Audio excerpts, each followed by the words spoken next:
Welcome to the Be My Own Boss podcast. I'm your host, Mike Hruby.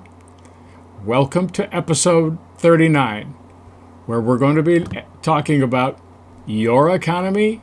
Is it going down or is it going up? Glad to see you here. Hope this will be interesting to you. It will definitely affect you and your business.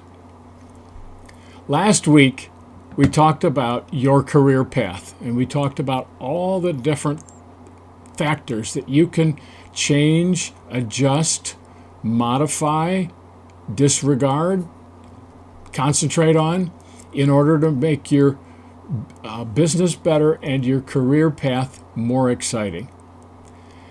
This week, having heard a lot about a recession coming in the media and online, I thought it would be very helpful to take a look at recessions and how they affect the individuals like you and me that are out here, solo, small business, trying to make a living in an economy that is changing and has people more apprehensive and perhaps less positive about where the future is taking them. So we're in the middle of a golden era for independent contracting. And now what? We got a recession, and we're going to have to see how we do getting out of it, getting through it. So let's look at the shrink versus grow factors for independent contracting. There are so many advances now to deal from. You don't even have to read the forecasts about a recession. You can just ask ChatGPT and Grok and the others and simply ask them, well, what are the factors that you see that are going to affect the economy and cause a recession or get us through it? So I asked Grok, what are the 10 factors that are going to might shrink the economy and put us in a recession? Not going to go through all 10, but I thought I'd share a couple with you. The first one is consumer confidence, which is declining, even though much political optimism is looking upwards. People are less confident overall about the economy. So that's important, but not all of the economy is consumer. A third of it is industrial and commercial. The second factor I thought was important is that retail sales are declining as people pull back and lose some of their confidence. That's always important since retail and consumer sales are perhaps 2/3 of the total economy. So you sort of have to pay attention to it, but that's moderated by the fact that so much commerce is switching to online. And as it does that, it makes the retail sales indicator less important than other indicators might be. So I'm going to kind of keep my eye on that one here. We're talking about building up our best business judgment up in our heads. I'm keeping that one in mind, but not paying a great deal of attention to it. May I say, hello, traveler. Welcome to the show. Nice to have you here. The third factor that the AI mentions is tariffs and trade. And here I understand completely how this could be a vital factor for the economy in the future. It's surrounded by a great deal of misunderstanding or misapprehension. And there's a lot I don't understand, just like anyone else. It's very complicated, but by and large, a tariff gets in the way of trade, and no tariffs assist trade and boost it very much. What they do is a no tariff or free trade situation means that the entire area of free trade is now one economy financially, and you're free to go and make a deal in it without having to pay money on whatever you drag across the national border during your business transactions. So I'm looking at tariffs and trade as a wild card right now. We'll go into that in a second. So there are a lot of the normal factors kind of huddling and saying, oh, it looks like it's going to be a recession. One of them being custom, as that customarily a recession comes into play in the first year of a new president's administration, just because changes are made. People get apprehensive. They don't quite know. It's not going to be exactly the same as it was. What will happen? They pull back. We're seeing that kind of effect right now. So, but let's look at the growth list, because I think that's much, much more important for our businesses in general and for all business, is that, first of all, the new administration's policies are going to drive costs down, starting with fuel costs. They're already, people are stopping me in the parking lot. Have you seen the gas prices today? Yeah, as a matter of fact, I just filled up. And it's a big help. Fuel is for travel, for home, for industry, for manufacturing, for everything, even fuel for government. Those costs are going down and way down. We're back to some of the drill baby drill optimism of 4 to 6 years ago. So with fuel costs down, that's going to make all of our lives better and our businesses more profitable and more likely to succeed. The second thing that I foresee coming is that taxes are going to go down. And both free trade and lower taxes are two phrases that no politician can utter, because they're this gigantic dog whistle to get all the lobbyists in there to make sure that spending doesn't go down, that fuel costs don't go down, that taxes don't go down. They just want more, and Trump's not going to give it to them. As you can see with Elon and Doge in there, expenditures are going to come down, and that has everybody working on with bated breath, expecting taxes to go down too, which I expect them to. Even just talking about removing the income tax is completely novel, and now people are beginning to say, "Gee, if they don't need all that money, why are we having the income tax?" Well, the answer is maybe we don't need it. States get along without it. I'm looking up at you, New Hampshire, and they don't have one, and the roads are better, everything's better. There's not as much room for corruption. So the third factor that I think is huge right now for everyone, independent contractors, the entire economy, is that business investment is rising. And it's going to, every day you're seeing a parade of people who are coming through the White House, shaking hands with Trump, saying that they're bringing their $20 billion or $10 billion or more, $200 billion worth of, in the case of Apple, worth of investment into the United States. They're going to spend that money, and consumer capital investment is a tremendous driver of the entire economy.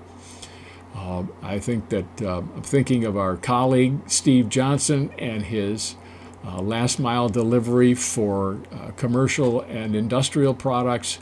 I can see a lot of demand for that service as companies survey sites, excavate, develop, construct, complete, and deliver and finish more manufacturing, commercial, and retail space. So the three major factors, I think, overpower the shrink factors. And so I think we're really more likely to have to prepare for growth than for shrinkage. That doesn't mean don't be frugal. It just means it looks like good times ahead. So with the, putting our wet finger in the wind, thinking we think it's going to go towards growth, let's talk about your specific business and ask a couple questions that will forecast how well you you handle either the shrinkage or the growth. The first one is, can you find clients? Can you find customers, patients, depositors, whatever your industry? Can you find clients who are willing to buy your services? Because if you can't find them, you can't sell to them, and if you can't sell to them, you can't collect. So the first, marketing is always the first part of the transaction to growth. And the platforms do a tremendous job for many independent contractors. Now, platforms help bring you clients, and you can pick and choose, which is pretty fantastic. And you can choose clients that fit your current needs, fit your growth patterns, fit your revenue demands, and your cost per hour. The second one is, can you close the sales that you're getting? And this will be the apps are different than like person-to-person arranged sold services. There you have to you in a recession you often get calls to come see me, but the guys don't have money, and maybe they're just kind of seeing if you're going to be cheaper than their originals, and all they're looking for is a replacement at lower cost.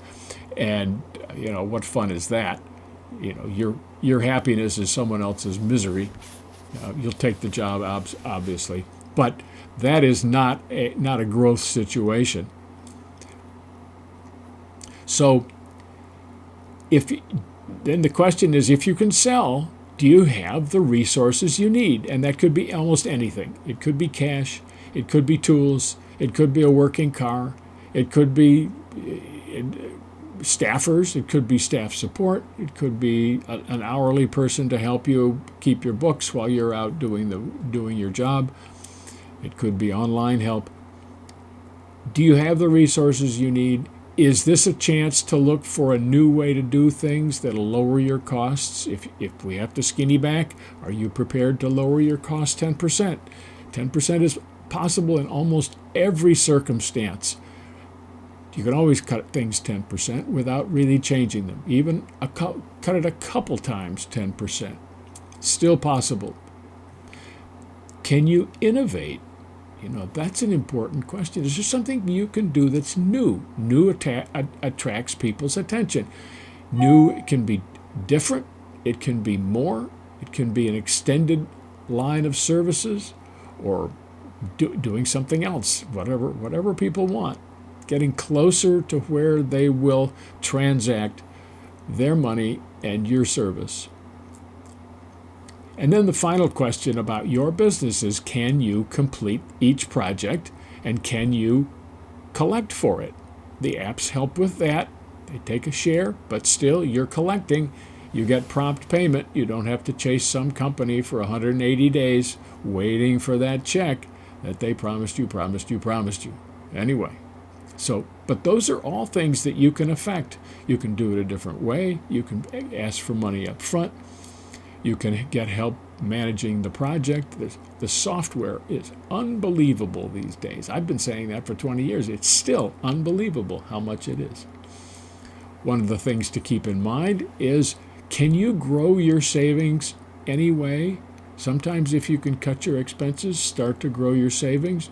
Most of us think we could use a little more savings. A recession is a fine time to actually make some cuts and put some cash in the bank. And I'm not looking for $1 million, just the first 5,000, 10,000, whatever you need, 15,000 to sleep soundly every night and have enough to keep your business going through 6 months or 8 months of a recession. And the second thing to do is pay attention to your networking. How many people do you know? How many people could you call?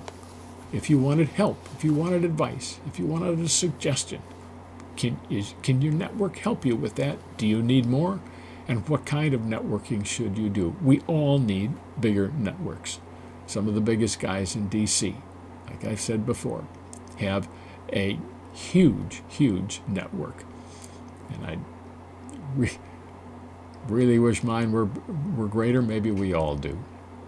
Anyway, so with those questions in mind, you can sort of see how you could divide your fate, separate your fate from the fate of the economy. Maybe you can evade the economy. It's possible to do that. It's not completely possible, but you can do better even in a recession, and give it a thought, because it's possible. You have all those levers, all those different things you can do, innovating, trying to grow, expanding, improving, taking the costs out. So let's take a look next at your client's business, because here are where you're going to get, in your client's arena is where you're going to get a lot of ideas for what you can do.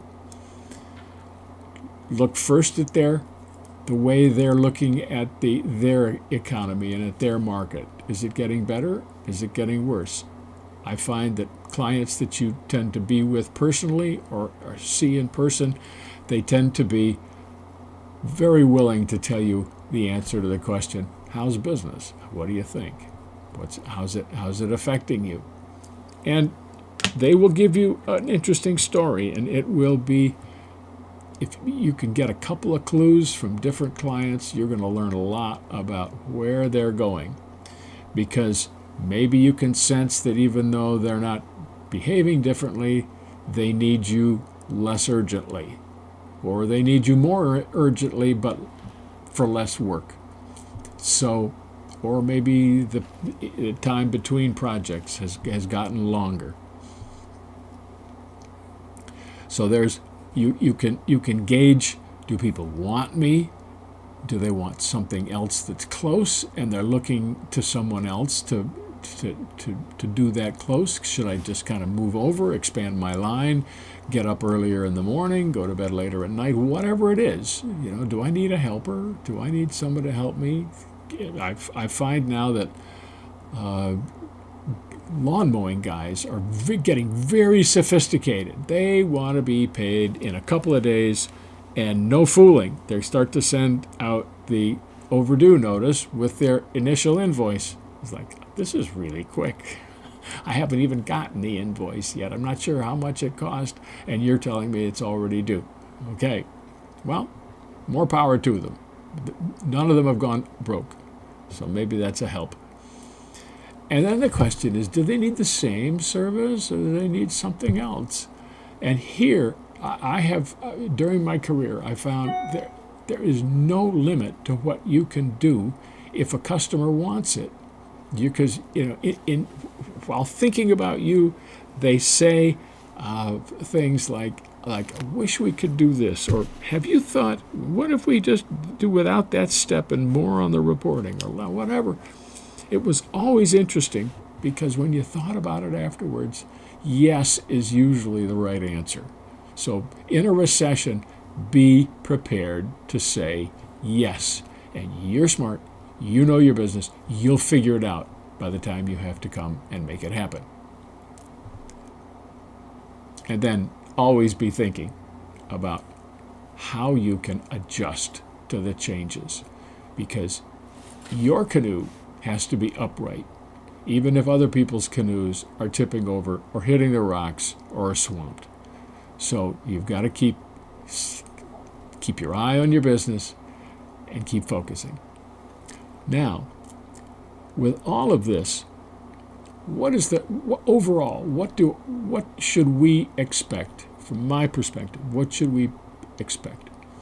I think the most important thing is that the tariffs are not going to hurt the way everyone thought of. These are tariffs intended to be discussed, negotiated, feared on the other side of whatever pond separates us, across the border, and taken down.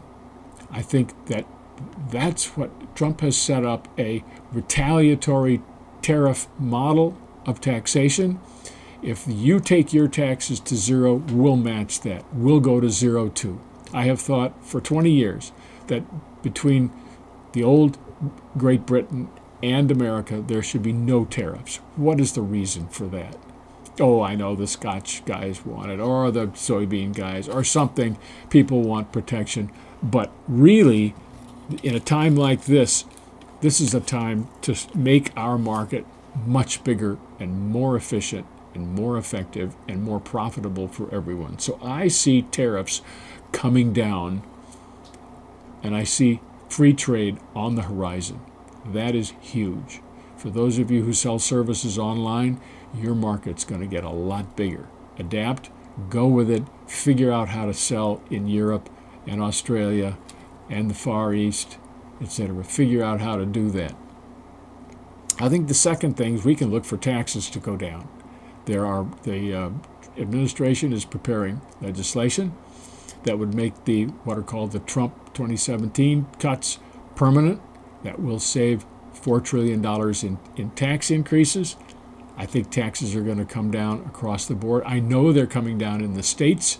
We have more states are becoming zero income tax states. That's putting a lot of pressure on the federal government and on the blue states. I think we're going to see a great deal less regulation. We've already removed the Department of Education. Think of it what you will, positive or negative. It's a huge step forward to deregulating higher education. And higher education is going to get cheaper. It's going to get more available. It's going to be more valuable because it's going to be designed by the person who needs it and the person who's going to buy the services afterwards. Very important to keep that in mind. Taxes, tariffs down, taxes down, less regulation, and costs are going way down. We have a lot of fuel. We are the most fuel-rich nation on earth when you look at all of it. We have enormous reserves of gas, coal, nuclear, except somebody sold it, but we have the power, and it's been bottled up by the green people, and that's going to come down. Cost of business is going to drop, so you're going to be under less pressure to spend time avoiding bankruptcy and more time to spend improving your business and expanding it. So I see all of those. And finally, the illegals are coming out. It's going to be a jerky path. There's a lot of resistance, as you know. People don't want this because it suited one party and not the other. But the illegals are going to go. So I see an up. I do not see much of a down, especially for independent contractors who are nimble. I think that's certainly all of you. It's all of me. And I think we're going to continue this golden age of independent contracting, just a golden era where things are going our direction. So, been a while. I haven't seen any questions yet, but I certainly hope the people who follow afterwards will put them in the chat and below, and I will make sure to get a response to you, and we'll continue the discussion in the next episode. So, as you leave, remember to like this episode, follow us, and subscribe so that you can get announcements of our future episodes. So this is Mike Hruby saying, be your own boss, and thank you all. And it's been fun talking. We will see you next episode, number 40.